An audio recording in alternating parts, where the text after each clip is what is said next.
ಎಲ್ರಿಗೂ ನಮಸ್ಕಾರ. Welcome to third day of Istanbul. ನಾನಿವತ್ತು ಹೋಗ್ತಾ ಇದ್ದೀನಲ್ಲ ಜಾಗ, ನಮ್ಮ ಬೆಂಗಳೂರಲ್ಲಿ ಹೆಂಗೆ M G road, church street ಎಲ್ಲ ಫೇಮಸ್ ಇದೆ, ಆ ಥರ ಇಸ್ತಾನ್ಬುಲಲ್ಲಿ ಈ ಸ್ಟ್ರೀಟು ಫೇಮಸ್ಸು. ಇದ್ರ ಹೆಸರು ಇಸ್ತಿಕ್ಲಾಲ್ ಸ್ಟ್ರೀಟ್ ಅಂತ. ಇಸ್ತಿಕ್ಲಾಲ್ ಸ್ಟ್ರೀಟು ನೋಡಿ, ಅಲ್ಲಿಂದ ಸ್ಟಾರ್ಟಾಗಿ ಅದು ಗಲಾಟೆ ಟವರಿಂದ ಸ್ಟಾರ್ಟಾಗಿ ತಕ್ಸಿಮ್ ಸ್ಕ್ವೇರ್ ತನಕ 1.4 ಕಿಲೋಮೀಟರ್ ದೊಡ್ಡದಿದೆ. ಇದಕ್ಕೆ ನೈಟ್ ಟೈಮ್ ಬಂದರೆ ಲೈಟಿಂಗ್ಸ್ ಕೂಡ ಇರುತ್ತೆ. ಇವಾಗ ರಮದಾನ್ ಟೈಮ್ ಅಲ್ವಾ, ಇನ್ನೂ ಜಾಸ್ತಿ ಲೈಟಿಂಗ್ಸು ಹ್ಯಾಪನಿಂಗ್ಸ್ ಇರುತ್ತೆ ಜಾಸ್ತಿ ಹೊತ್ತು ನೈಟಲ್ಲಿ.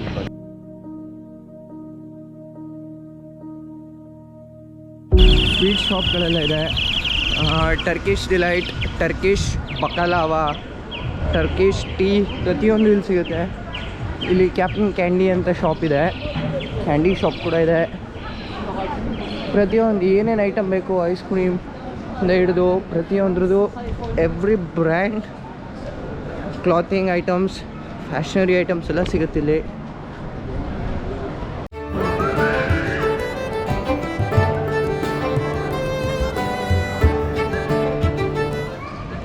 ಇದನ್ನು ಟರ್ಕಿಯ ಮೋಸ್ಟ್ ಹ್ಯಾಪನಿಂಗ್ ಸ್ಟ್ರೀಟ್ ಅಂದರೆ ಇಲ್ಲಿ ಜನ 24x7 ಇದ್ದೇ ಇರ್ತಾರೆ. ಇಲ್ಲಿ ಊಟನೂ 24x7 ಸಿಕ್ಕೇ ಸಿಗುತ್ತಿಲ್ಲ. ಯಾಕಂದರೆ ಇದೊಂಥರ ಸ್ಟ್ರೀಟು ಎಂಜಾಯ್ಮೆಂಟಿಗೋಸ್ಕರ ಮಾಡಿರೋದು. ಮಧ್ಯದಲ್ಲಿ ಟ್ರಾಮ್ ಲೈನ್ ಕೂಡ ಇದೆ.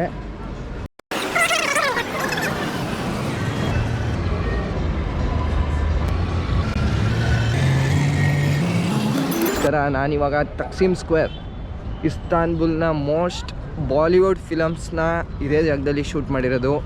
ಈ ಜಾಗದ ಹೆಸರೇ ತಕ್ಸಿಮ್ ಸ್ಕ್ವೇರ್. ತಕ್ಸಿಮ್ ಸ್ಕ್ವೇರ್ನ 1927ರಲ್ಲಿ ಇಟಾಲಿಯನ್ ಸ್ಕಲ್ಪ್ಚರರ್ ಇದನ್ನು ಮಾಡ್ತಾನೆ. ಇದ್ರದ್ದು ಏನು ಅರ್ಥ ಅಂದರೆ, ಇಲ್ಲಿದನಲ್ಲ ಇವರೇ ನ್ಯಾಷನಲ್ ಲೀಡರ್ಸ್. ಟರ್ಕಿನ ರಿಪಬ್ಲಿಕ್ ಆಫ್ ಟರ್ಕಿಯಾಗಿ ಕನ್ವರ್ಟ್ ಮಾಡಿದ ನ್ಯಾಷನಲಿಸ್ಟ್ ಇವರೆಲ್ಲ. ನಾನಿವಾಗ ಹೋಗ್ತಾ ಇರೋದು ಪ್ಯಾಲೆಸ್ಟೈನ್ಸ್ ಅಂದರೆ ಗಾಜಾ ಅವ್ರದ್ದು ಒಂದು ಎಕ್ಸಿಬಿಷನ್ ಹಾಲ್ ಥರ ಮಾಡಿದ್ದಾರೆ ಇಲ್ಲಿ ತಕ್ಸಿಮ್ ಸ್ಕ್ವೇರ್ ಹೊರಗಡೆ. ಬನ್ನಿ ಒಳಗಡೆ ತೋರಿಸ್ತೀನಿ ನಿಮಗೆ ಪ್ರತಿಯೊಂದು ಹೆಂಗೆ ಎಫೆಕ್ಟ್ ಆಗಿದೆ. ಜಸ್ಟ್ ಇದನ್ನು ಒಂದು ಮ್ಯೂಸಿಯಂ ಥರ ಕ್ರಿಯೇಟ್ ಮಾಡಿದ್ದಾರೆ.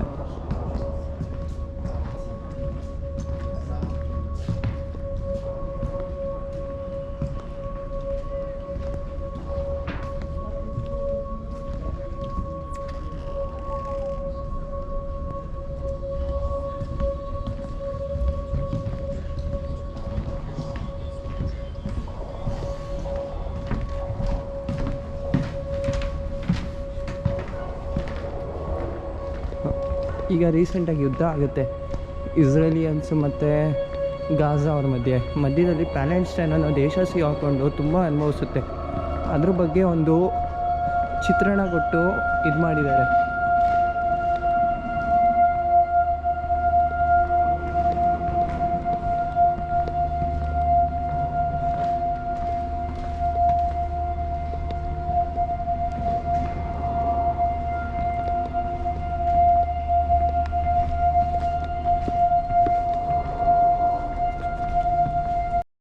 I have a friend who will be explaining about this because I don't know much about this. Hi. Okay, hello. So the first thing is Palestine. Palestine was a country before the occupation came. The occupation name is Israel. It came by the Lord of United Kingdom. They promised them to give them a land.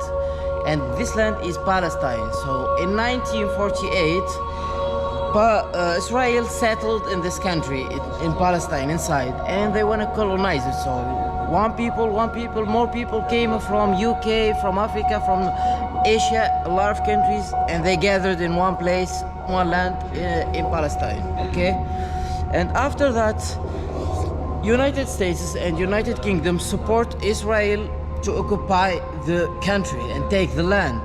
And in 1948, officially, Israel named her country as an official land. So, and now what they doing in 2024? They killing people and they bombing them people.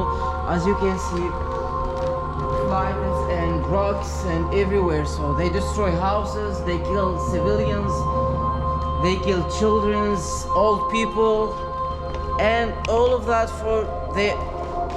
they dreaming to take the land. So it's possible to kill a lot of innocent people for taking land. And as you can see, here is a woman like crying for her baby, and here is the soldiers and fire and many things. This is the flag of Palestine. Palestine was the largest country, but now it is almost destroyed. ನಾನಿವಾಗ ಗಲಾಟಾ ಬ್ರಿಡ್ಜಲ್ಲಿದ್ದೀನಿ. ಗಲಾಟಾ bridge ಏನು ಅಂದರೆ European side ಮತ್ತು Asia ಸೈಡ್ನ connect ಮಾಡುತ್ತೆ. ಇದು ಒಂದೇ ಬ್ರಿಡ್ಜಿಂದ ನೋಡಿ, ಆ ಕಡೆ ಹೋದರೆ ಯುರೋಪು, ಈ ಕಡೆ ಬಂದರೆ ಏಷ್ಯಾ. ನೋಡಿ ಅದೊಂದೇ ಒಂದು ಬ್ರಿಡ್ಜಿಂದ ಈ ಎರಡು ಕಾಂಟಿನೆಂಟ್ಗಳನ್ನ ಜೋಡಿಸ್ತದೆ. ನೋಡಿ ಇಲ್ಲಿರೋದು ಕ್ರೂಸ್ ರೈಡ್ ಅಂತ, ಇದನ್ನು ಬಾಸ್ಫರಸ್ ಕ್ರೂಸ್ ರೈಡ್ ಅಂತಂದೆ. ಟೈಮು 7:30.